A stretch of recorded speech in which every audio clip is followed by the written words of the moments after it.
Hello, ഇന്ന് നമ്മൾ പഠിക്കാൻ പോകുന്ന ആനിമൽ ഡൈവേഴ്സിറ്റിയുടെ 23rd ക്ലാസ്സാണ്. Phylum Echinodermata. എക്കിനോ എന്ന് വെച്ചാൽ എന്താണ്? സ്പൈൻസ്. ഡെർമിസ് എന്ന് വെച്ചാൽ എന്താണ്? സ്കിൻ. സോ ഇവർ എക്സ്ക്ലൂസീവ്ലി മറൈനാണ്, സമുദ്രത്തിൽ മാത്രം കാണുന്ന ജീവികളാണ്. Endoskeleton derived from mesoderm. പിന്നെ ഒരു പ്രത്യേകതയുണ്ട്, സിമിട്രി എങ്ങനെയാണ്? റേഡിയൽ സിമിട്രിയാണ്. അതായത് ലാർവൽ സ്റ്റേജിൽ ഇവർക്ക് ദ്വിപാർശ്വ സമ്മിതിയാണ്, ബൈലാറ്ററൽ സിമിട്രിയാണ്. എന്നാൽ അഡൽട്ട് സ്റ്റേജിൽ ഇവർക്ക് ആര്യ സമ്മിതിയാണ്. ഓക്കെ, അപ്പം ഇത് വളരെ ഇമ്പോർട്ടൻ്റ് ആണ്. ഇത് HSക്ക് ചിലപ്പോൾ ചോദിക്കാം. ഇങ്ങനെ രണ്ട് സമ്മിതികൾ കാണുന്ന താഴെ പറയുന്ന ഫൈലം ഏതാണ്? എക്കിനോഡെർമേറ്റ. ഇവർക്ക് ട്രൂ സീലോമേറ്റ് ആണ്. ലോക്കോമോട്ടറി സ്ട്രക്ചേഴ്സ് എന്ന് പറയുന്നത് 2 feet ആണ്. നിങ്ങൾ ഈ സ്റ്റാർ ഫിഷ് കണ്ടിട്ടില്ലേ? സ്റ്റാർ ഫിഷിനകത്ത് എങ്ങനെയാണ്? 5 റേഡിയേറ്റിംഗ് ആംസ് ഉണ്ട് അല്ലേ? അപ്പോൾ ഈ റേഡിയേറ്റിംഗ് ആംസിൻ്റെ താഴെ ഗ്രൂസ് ഉണ്ട്. ഈ ഗ്രൂസിൽ നിന്നാണ് ലെഗ്സ് എമർജ് ചെയ്യുന്നത്. അതാണ് 2 feet എന്ന് പറയുന്നത്. അപ്പോൾ ഈ 2 feetൻ്റെ ഫങ്ഷൻ എന്താണെന്ന് വെച്ചാൽ, ഈ ജീവിക്ക് ഒരു സ്ഥലത്ത് നിന്ന് മറ്റു സ്ഥലത്തേക്ക് പോകാൻ, ഡിസ്പ്ലേസ് ചെയ്യാൻ വേണ്ടിയിട്ടാണ് 2 feet ഉപയോഗിക്കുന്നത്. അതുപോലെ തന്നെ ആങ്കറേജ്, അവിടെ പറ്റി പിടിക്കാനും 2 feet സഹായിക്കുന്നുണ്ട്. റെസ്പിറേഷൻ ബൈ ഗിൽസ് അല്ലെങ്കിൽ ബ്രാങ്കി വഴിയാണ് 2 feetഉം സഹായിക്കുന്നത്. അപ്പോൾ 2 feet 2 ഫങ്ഷൻ ഉണ്ട് അല്ലേ? ഡിസ്പ്ലേസ്മെൻറ്റും ആങ്കറേജിനും അതുപോലെ തന്നെ റെസ്പിറേഷനും 2 feet സഹായിക്കുന്നുണ്ട്. പിന്നെ ഇവർക്ക് ഒരു എക്സ്ക്രീറ്ററി സിസ്റ്റം ഇല്ല. ഇവിടെ ആനസ് പ്രസൻറ്റ്, പക്ഷേ ആനസ് ഒക്കെ ഉണ്ട് കേട്ടോ. റെസ്പിറേറ്ററി സിസ്റ്റം ഇല്ല. ഇവർ വിസർജന വ്യവസ്ഥ എങ്ങനെയാണെന്ന് വെച്ചാൽ, വാൻഡറിങ് അമീബോസൈറ്റ് വഴിയാണ് ഇവർ വിസർജന വ്യവസ്ഥ. പിന്നെ ബ്ലഡ് വാസ്കുലർ സിസ്റ്റം ഓപ്പൺ ടൈപ്പാണ്, തുറന്ന രക്തപര്യന വ്യവസ്ഥയാണ്. അതായത് ഓപ്പൺ എന്ന് വെച്ചാൽ എന്താ? പ്രത്യേകിച്ച് പാത്ത് ഒന്നുമില്ല. Blood flow through open space through sinus and lacunae. സൈനസും ലാക്യുലേ വഴി തുറന്ന വഴിയാണ് ബ്ലഡ് പോകുന്നത്. ഡെഫിനറ്റ് പാത്ത് ഒന്നുമല്ല. പിന്നെ ഇവരൊരു വളരെ ഇമ്പോർട്ടൻ്റ് ആയിട്ടുള്ള കാര്യമാണ്, ഇവർക്ക് ഒരു വാട്ടർ വാസ്കുലർ സിസ്റ്റം ഉണ്ട്. അതിന് നമ്മൾ ആംബുലാറ്ററൽ സിസ്റ്റം എന്ന് പറയും. സോ പരീക്ഷയ്ക്ക് ചോദിക്കുകയാണ്, ഒരു വാട്ടർ വാസ്കുലർ സിസ്റ്റം ഉള്ള ഏത് ഫൈലമാണ് താഴെ പറഞ്ഞിരിക്കുന്നത് എന്ന് ചോദിക്കുകയാണെങ്കിൽ എന്താണ്? എക്കിനോഡെർമ. ഓപ്ഷൻസ് ചോദിക്കുകയാണ്. എക്കിനോഡെർമേറ്റയും പോറിഫറയും ഓപ്ഷൻസിലുണ്ടെങ്കിൽ നമ്മൾ തീർച്ചയായിട്ടും എക്കിനോഡെർമേറ്റയാണ് എഴുതുന്നത്. ഈവൻ പോറിഫറയിലും നമ്മൾ വാട്ടർ വാസ്കുലർ സിസ്റ്റം ഉണ്ട്. ഓസ്റ്റിയോള്, പോഴ്സ്, ദ്വാരങ്ങളൊക്കെ ഉണ്ടെന്ന് നമ്മൾ പറഞ്ഞു. പക്ഷേ ട്രൂ ആയിട്ടുള്ളത് എക്കിനോഡെർമേറ്റയിലാണ്.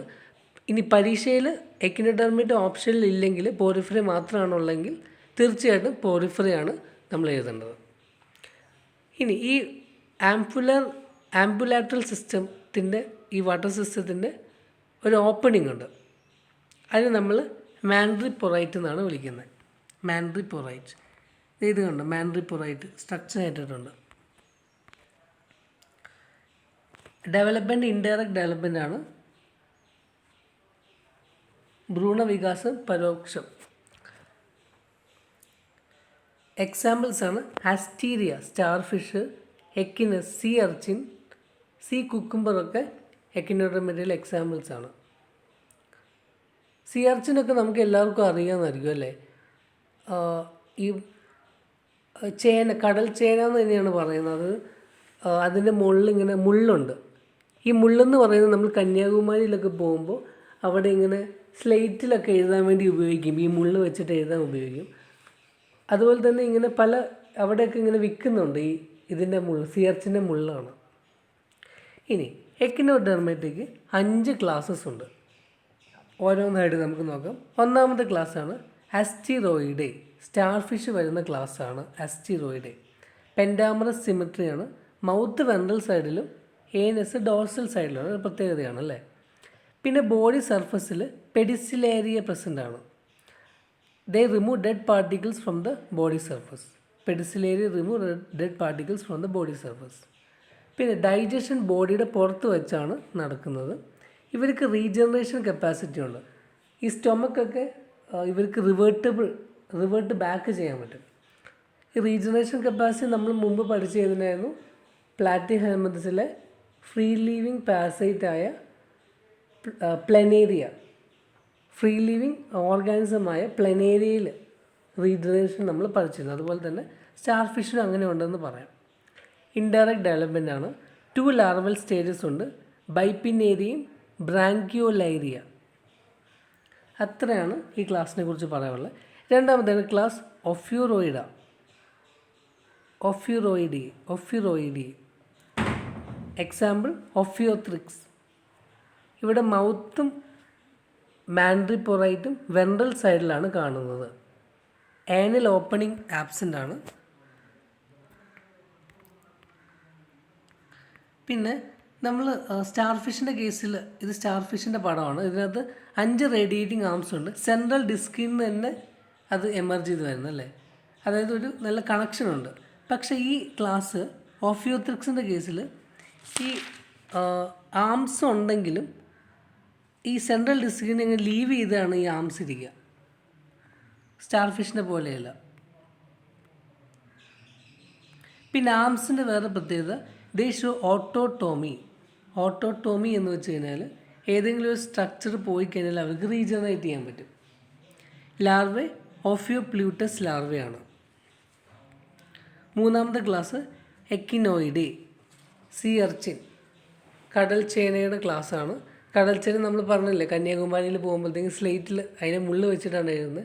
മുള്ളുള്ള ചേനയാണ്. പിന്നെ ഈ സ്പൈൻസ് ചുമ്മാ ഒന്നുമല്ല, അവർക്ക് ലോക്കോമോഷന് വേണ്ടിയിട്ടാണ്, മൂവബിൾ സ്പൈൻസ് ആണ് കേട്ടോ. പിന്നെ ഇവരൊരു പ്രത്യേകത ജോ അപ്പാരറ്റസ് പ്രസൻ്റ് ആണ്. അതിന് നമ്മൾ അരിസ്റ്റോട്ടൽ ലാൻഡേൺ എന്ന് പറയും. ഇത് പരീക്ഷയ്ക്ക് ചോദിക്കാവുന്നതാണ്. അരിസ്റ്റോട്ടൽ ലാൻഡേൺ ഏത് ക്ലാസ്സിലുള്ള എക്കിനോഡെർമേറ്റയിലെ മെമ്പറാണ് എന്ന് ചോദിച്ചു കഴിഞ്ഞാൽ ഏത് ക്ലാസ്സാണ്? എക്കിനോഡിയെ. അല്ലെങ്കിൽ ഏത് ഫൈലത്തിലുള്ള ഓർഗാനിസത്തിനാണ് അരിസ്റ്റോട്ടൽ ലാൻഡേൺ ചോദിച്ചു കഴിഞ്ഞാൽ ഏതാണ്? എക്കിനോഡെർമേറ്റ. അങ്ങനെയൊക്കെ ചോദിക്കാം കേട്ടോ. അല്ലാതെ എന്താണ് അരിസ്റ്റോട്ടൽ ലാൻഡേൺ ഒരിക്കലും ചോദിക്കാൻ പോകുന്നില്ല. പിന്നെ ലാർവ എക്കിനോപ്ലൂട്ടസ് ആണ്. നാലാമത്തെയാണ് ക്ലാസ് ഹോളോത്തൂറോയിഡേ, സീ കുക്കുംബർ, കടൽ വെള്ളരി വരുന്ന ക്ലാസ്സാണ്. ഇവരുടെ ഹെഡ് കടൽ വെള്ളരിക്ക് ഇങ്ങനെ പൂക്കുല പോലെ ഇങ്ങനെ ഹെഡിൽ ഇങ്ങനെ കാണും കേട്ടോ, അത് ടെൻറ്റിക്കിൾസ് ആണ്. പിന്നെ ഇവരുടെ പ്രത്യേകത, ഏതെങ്കിലും എനിമീസൊക്കെ ഈ സീ കുക്കുംബറിനെ അറ്റാക്ക് ചെയ്യാൻ നോക്കിക്കഴിഞ്ഞാൽ ഇവർ ബാക്ക് സൈഡിൽ നിന്ന് വെള്ളം ഇങ്ങനെ ചീറ്റിക്കും. അപ്പോൾ എനിമീസ് പേടിച്ച് പോകും. ഓക്കെ, അതൊരു ഇവരുടെ പ്രത്യേകതയാണ്. ഇനിയും പോയില്ലെങ്കിൽ അവരെന്ത് ചെയ്യും? ഇൻറ്റേർണൽ ഓർഗൻസ്, വിസറൽ ഓർഗൻസ് എല്ലാം പുറത്തേക്ക് ഇടും. ആ ഒരു പ്രോസസ്സിനാണ് എവിസറേഷൻ. അപ്പോഴത്തേക്ക് എന്താണ്, അവർ എനിമീസ് പെട്ടെന്ന് പേടിച്ച് പോകും. ഇവർക്ക് ആംസ് ഒന്നുമില്ല. സ്റ്റാർ ഫിഷും ഒഫിയോത്രിക്സിൻ്റെ പോലെ ആംസ് ഒന്നും ഇല്ല, റേഡിയേറ്റിംഗ് ആംസ് ഒന്നുമില്ല.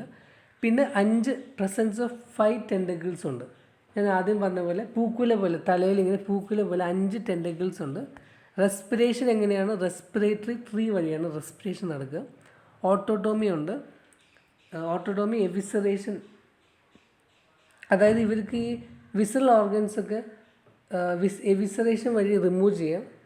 അതുപോലെ തന്നെ ഇത് റീജനറേറ്റും ചെയ്യാം.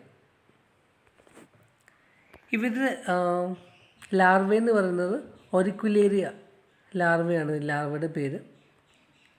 അവസാനത്തെ ക്ലാസ്സാണ് ക്രിനോയിഡിയെ, ഫെദർ സ്റ്റാർ എന്ന് പറയും. സീ ലില്ലി വരുന്ന ക്ലാസ്സാണ് ക്രിനോയിഡിയെ. മോസ്റ്റ്ലി സിസൈലാണ്. ഇവരുടെ മൗത്ത് ഡോർസൽ സൈഡിലാണ് കാണുന്നത്. 5 ആംസ് കാണുന്നുണ്ട്. ഇനി ഓരോ ആമും 2 ബ്രാഞ്ചസ് ആയിട്ട് ഡിവൈഡ് ചെയ്തിട്ടുണ്ട്. അപ്പോൾ ഒരു ഒത്തിരി ആംസ് ഉണ്ട്. അപ്പോൾ ഒരു ലില്ലി ഫ്ലവർ എങ്ങനെയാണ് അതുപോലെയാണ് ഇതിൻ്റെ ബോഡി. അതിനെയാണ് നമ്മൾ സീ ലില്ലി എന്ന് തന്നെ വിളിക്കുന്നത്. ലാർവയുടെ പേര് ഡോളിയോലേറിയ. അപ്പോൾ ഒത്തിരി എക്കിനോഡെർമേറ്റയിൽ ഒരുപാട് ലാർവ ഇപ്പോൾ തന്നെ കണ്ടു അല്ലേ? ഡോളിയോലേറിയ, എക്കിനോപ്ലൂട്ടസ്, ഒഫിയോപ്ലൂട്ടസ്, അങ്ങനെ ഒരുപാട് ലാർവേസ് ഉണ്ട്, ലാർവ പേരുകളുണ്ട്. അപ്പോൾ നമ്മൾ പ്രത്യേക ഒരു ക്ലാസ്സായിട്ട് ഓരോ ലാർവ കമ്പയർ ചെയ്ത് നമ്മൾ നോക്കുന്നതായിരിക്കും. സോ ഇതോടുകൂടെ നമ്മൾ ഹെമികോർഡേറ്റ അല്ല, നോൺ കോർഡേറ്റ അല്ലെങ്കിൽ ഇൻവെർട്ടിബ്രേറ്റ്സ് ഫുള്ളായിട്ട് നമ്മൾ കണ്ടു. ഇനി അത് വെർമിക്കൽസും സെറിക്കൽസും പഠിക്കാനുണ്ട്. അടുത്തത് നമ്മൾ പിന്നെ നമുക്ക് ഹെമികോർഡേറ്റയും ടീനോഫോറയും നമ്മുടെ HSA സിലബസിൽ കൊടുത്തിട്ടില്ല. സോ അത് പഠിക്കേണ്ട ആവശ്യമില്ല. ഇനി നമ്മൾ കോഡേറ്റ പെട്ടെന്ന് തീരും. അതോടുകൂടെ ആനിമൽ ഡൈവേഴ്സിറ്റി തീരുന്നതായിരിക്കും. സോ നിങ്ങൾക്ക് എൻ്റെ വീഡിയോ ഇഷ്ടപ്പെടുവാണെങ്കിൽ, ഇത് യൂസ്ഫുൾ ആയിട്ട് തോന്നുവാണെങ്കിൽ നിങ്ങൾ എൻ്റെ ചാനൽ സബ്സ്ക്രൈബ് ചെയ്യണം. എൻ്റെ വീഡിയോസ് എല്ലാം ലൈക്ക് ചെയ്യണം. നിങ്ങൾ ഫ്രണ്ട്സിന് HSA പ്രിപ്പയർ ചെയ്യുന്നവർക്കൊക്കെ നിങ്ങളത് ഷെയർ ചെയ്ത് കൊടുക്കണം. Okay, thank you. നിങ്ങൾക്ക് പിന്നെ ഏതെങ്കിലും സബ്ജക്ട്സുകൾ അത്യാവശ്യം വേണ്ടെങ്കിൽ നിങ്ങളത് കമൻറ്റ് ബോക്സിൽ ചെയ്യുവാണെങ്കിൽ ഞാൻ പെട്ടെന്ന് ചെയ്യുന്നതായിരിക്കും. ഇമ്മ്യൂണോളജിയൊക്കെ നമ്മൾ വേറെ ചാനലിലാണ് ഞാൻ ഇടുന്നത്. എല്ലാം ഒരേ ചാനലല്ല ഇടുന്നത്. സോ നിങ്ങളത് ഫോളോ ചെയ്യുക.